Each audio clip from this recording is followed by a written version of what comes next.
इधर हमारी आईज इधर, पिजन की आईज है ये पिजन का नेक पार्ट है, नेक वाला पार्ट।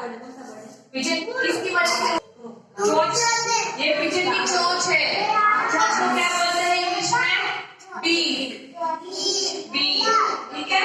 ये पिजन की बीक, ये पिजन का क्लोज, ये पिजन का टेल पार्ट, पूंछड़ी वाला पार्ट, ठीक है। आ गए आपको? ओके।